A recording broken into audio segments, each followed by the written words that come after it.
When Funan brought a delicious meal, Yuan was deeply asleep, dreaming of underwater dining.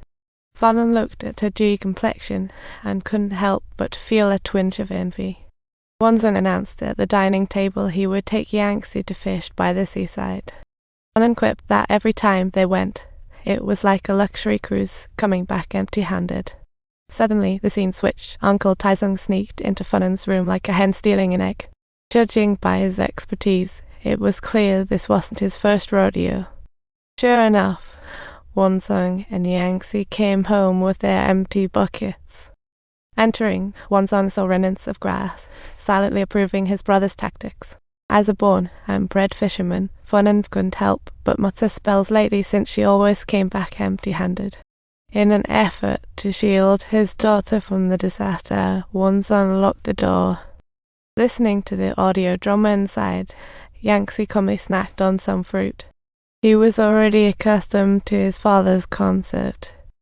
Living the good life, Funan took it upon herself to deliver meals to Yuan like a personal delivery service. While doing laundry, seeing Yuan's white dress made Funan long for a soul-fashion lifestyle.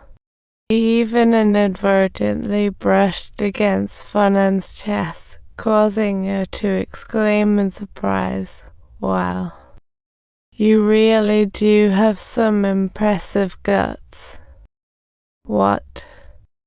This isn't at all what I had envisioned for myself.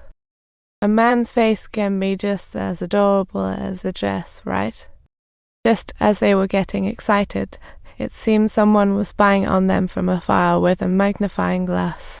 Yuan was exploring the island alone and stumbled upon some signal equipment on the slope. The only phone in the village was apparently at Wonsan's aunt's house. While munching on some silly grass, Yuan noticed Taizong following him like a persistent shadow. At the critical moment, Yangtze appeared suddenly like a superhero. Realizing the danger, Taizong reluctantly made a run for it. A young lady arrived on a boat to the island, apparently imported by Wonsan. Funan was shoveling food into her mouth, trying to mask her small embarrassment. Just then, Yuan and Yangtze returned, becoming witnesses to the commotion. Funan quickly stepped in, urging Yuan to take Yangtze away first, not wanting her to hear about the chance meeting. After the incident, under the eaves, the lady was touching up makeup when Yangtze surprised her from behind with a knock, then dashed back inside. With a hint of embarrassment, the lady apologized to the Funan side, confessionally stating that she actually didn't want to be there. Yet Wonsan had arbitrarily increased the original price by a whopping 3 times. To make amends, the lady gifted her sunscreen and advised Funan to steer clear of losers. Go and experience real life. What on earth does that mean? I've grown up just like Dad. You really have grown. After leaving her phone number, the lady bid farewell to the island. Funan spent all afternoon gathering honey, and her husband wanted her to go home and cook.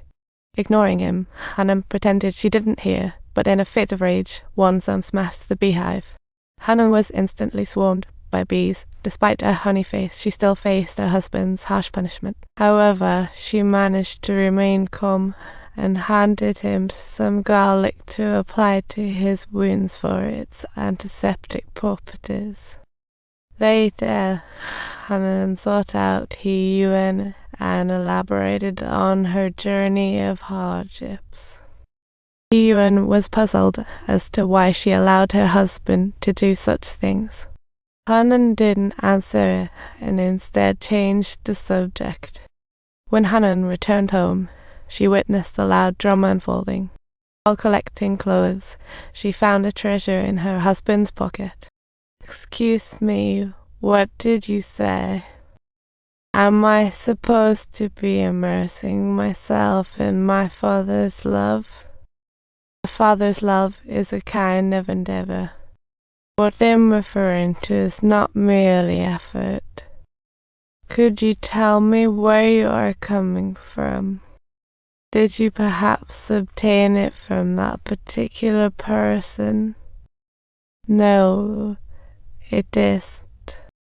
So, what about it? He gave it to me, actually. Was it given to you by that person? Are you perhaps not behaving as you should? That ought to be correct. Quick, spit it out now. It was Dad who gave it to me. Could you tell me how Dad managed to give you that? And you too, there's simply no saving you. Just then, Wonson came home. Funan hurriedly concealed the treasure properly. Without asking any questions, Wonson kicked her to the floor. Seeing the lipstick on the floor, Wonson assumed Funan was fighting over the lipstick.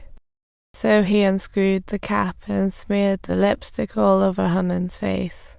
Although Funan felt sad, she believed she could endure everything.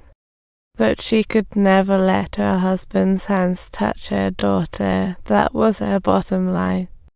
After always coming back empty-handed from fishing, Funan realized that her daughter Yangtze was also entangled with Wonson.